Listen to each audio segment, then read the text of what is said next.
All right, in our next section of video notes over Unit 1, Phylum Porifera, we are going to talk about feeding and digestion of sponges.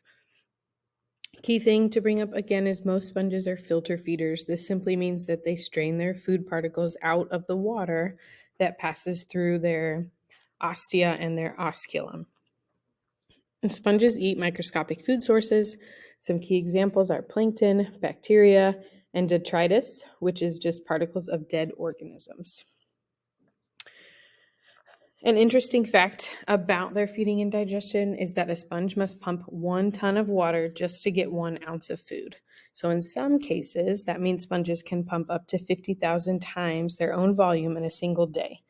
They don't need tons of nutrients just based on the organism they are, but it does take a lot of water moving through their organism in order to get that food.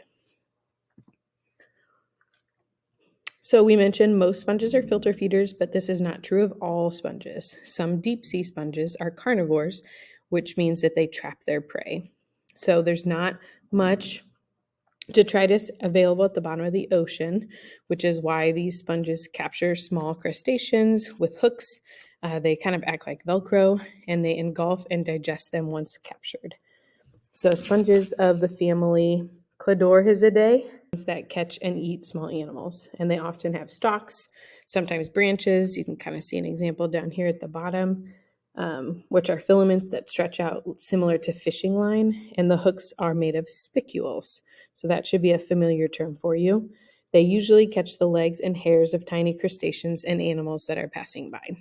All right, the first system we're going to talk about in this unit is the respiratory system. So the respiratory system is the system that an animal uses to bring oxygen into the body and remove carbon dioxide or CO2 from the body using things like lungs or gills. Okay, those are some examples. So we won't go through this every time, but since it's our first phylum, I wanted to make sure to define the function of this system.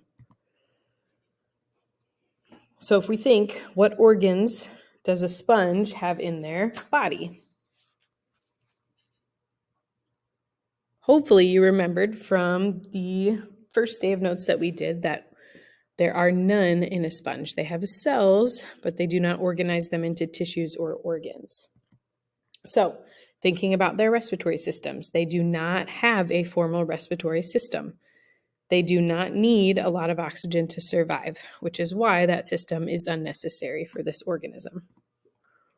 Sponges do exchange gases still, but they do this by simple diffusion. So you experience this diffusion every day. Diffusion is just when gases pass from a high concentration to a lower concentration. Hopefully this is a term you're familiar with from previous science classes.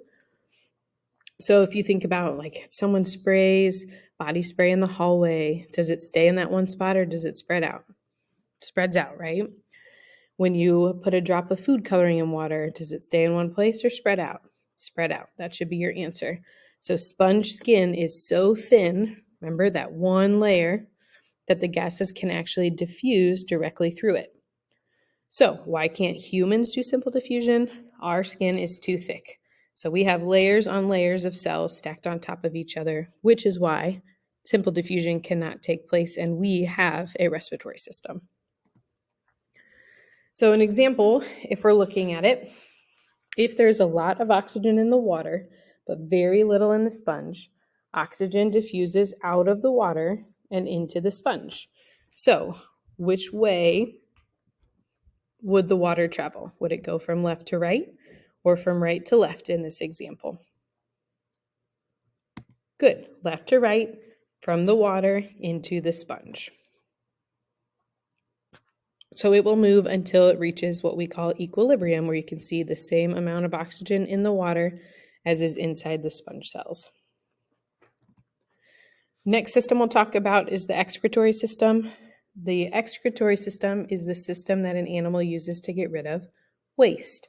So in humans, that includes the lungs to get rid of CO2, skin to get rid of excess water and salt, kidneys to get rid of urea and other waste or excess materials, liver, which breaks down toxins into simpler substances, But in sponges, they do not have a formal excretory system. So the waste products are simply sent out of the sponge through the osculum. That is where we are going to end with today's section of video notes.